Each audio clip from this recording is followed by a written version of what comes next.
Indigo flight में मुस्लिम यात्री को थप्पड़ मारने वाले को कितनी होगी सजा?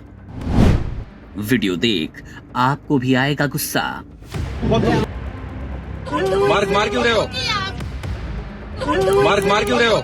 मारा क्यों आपने?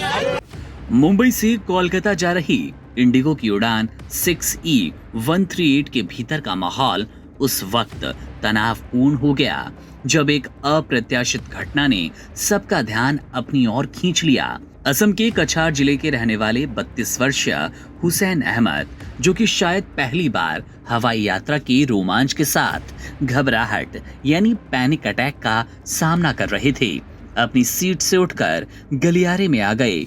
उनकी बेचैनी को कैबिन क्रू संभालने का प्रयास कर रही थी कि अचानक पास की सीट पर बैठे एक अन्य यात्री ने बिना किसी उकसावे के हुसैन को एक जोरदार थप्पड़ जड़ दिया। इस थप्पड़ की गूंज सिर्फ विमान के कैबिन तक सीमित नहीं थी, बल्कि एक वायरल वीडियो के जरिए पूरे देश में फैल गई, जिसने हवाई यात्रा में सुरक्षा और सहयात्रियों के व्यवहार पर एक गंभीर बहस छेड़ दी। इस घटना के बाद कोलकाता में विमान उतरते ही आरोपी यात्री को सुरक्षा एजेंसियों के हवाले कर दिया गया। इंडिगो ने तुरंत कार्रवाई करते हुए आरोपी यात्री को अपनी सभी उड़ानों से प्रतिबंधित कर दिया और मामले की सूचना नागरिक उड्डयन महानिदेशालय DGCA को दी। ये मामला सिर्फ एक थप्पड़ तक सीमित नहीं रहा, बल्कि इसके बाद पीड़ित हुसैन अहमद के कोलकाता एयरपोर्ट से रहस्यमय तरीके से लापता हो जाने की खबर ने इसे और भी गंभीर बना दिया।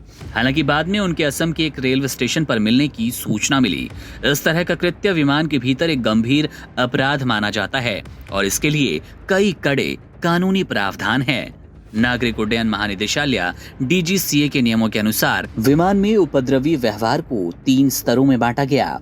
थप्पड़ मारना या शारीरिक रूप से अपमानजनक व्यवहार स्तर 2 का अपराध है, जिसके लिए दोषी यात्री पर 6 महीने तक का उड़ान प्रतिबंध लगाया जाएगा। यदि इसे स्तर 3 यानी कि जीवन को खतरे में डालने वाला व्यवहार माना गया तो प्रतिबंध की अवधि न्यूनतम 2 साल या उससे अधिक भी हो सकती है। विमानन नियमों के अलावा ये मामला भारतीय दंड संहिता IPC की दायरे में आता है।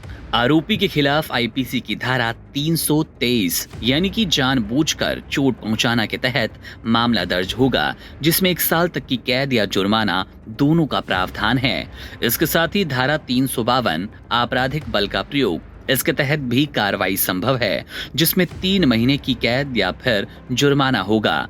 इंडिगो ने आरोपी को तत्काल 30 दिनों के लिए प्रतिबंधित कर दिया और एक आंतरिक समिति की जांच के बाद इस प्रतिबंध को राष्ट्रीय नो फ्लाई लिस्ट के प्रावधानों के तहत बढ़ाया जा सकता है। अंतिम सजा का निर्धारण पूरी कानूनी प्रक्रिया और अदालत के फैसले पर निर्भर करेगा, जिसमें वायरल वीडियो और अन्य यात्रियों की गवाही एक महत्वपूर्ण सबूत माना जाएगा।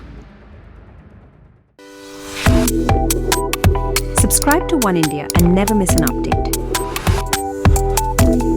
Download the One India app now.